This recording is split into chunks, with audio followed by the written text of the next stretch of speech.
Now let's discuss a couple of big ideas in computer systems. And the first is the idea of a universal computing device. And what this says is that all computers can compute exactly the same things given enough time and memory.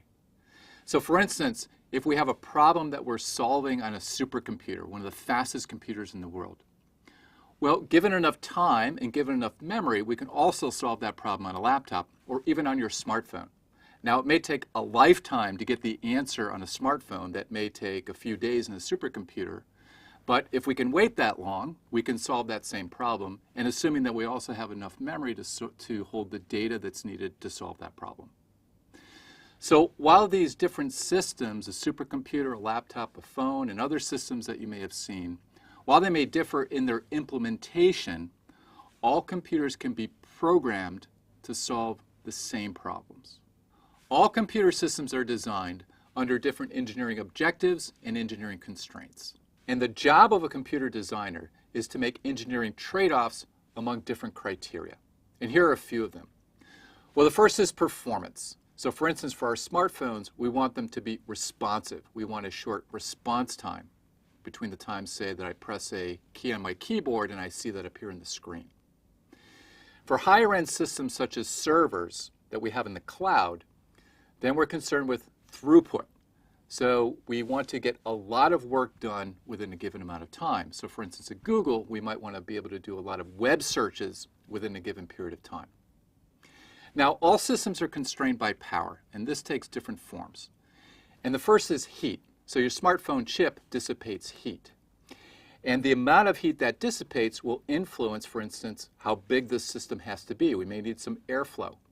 For a system that dissipates a lot of heat, we might have to introduce a fan, which is going to make this have to be put in a bigger box. With our smartphones, we're concerned with battery life.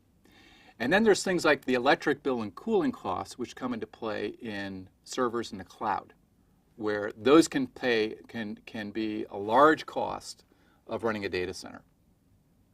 Now, we also have the issue of reliability. So we don't want to have our smartphones fail after 2 weeks of use. And this is also a concern in other computer systems, such as these servers in the cloud. So if I have a transaction that's running and my system fails, I'd like to be able to recover that and be able to complete that transaction. I certainly don't want to lose customer data. And then if a system goes down, then that reduces the throughput. And so I'd like to get that system replaced or back up and running in a short time. So service time can play a role. And then with all these systems, there's the issue of cost. And this, of course, is a major constraint when we're designing systems like smartphones. And that's the initial cost, but in large systems, that can be the maintenance cost. And so when we look at the design of a supercomputer versus a laptop versus a smartphone, what we're looking at is different engineering trade-offs. So with a supercomputer, performance is paramount. That's what our major concern is. And cost is a lesser concern. Whereas that comes into play much more in our smartphones. Cost is very, very important. And so the designers of a supercomputer have no more ingenuity than the designers of your smartphone. In fact, it's pretty ingenious to design a product like a smartphone that has the performance that it has, that gives us our battery life, and is not going to fail too quickly, and has this low cost that we have. So we're just looking at different engineering trade-offs when we're designing these different systems.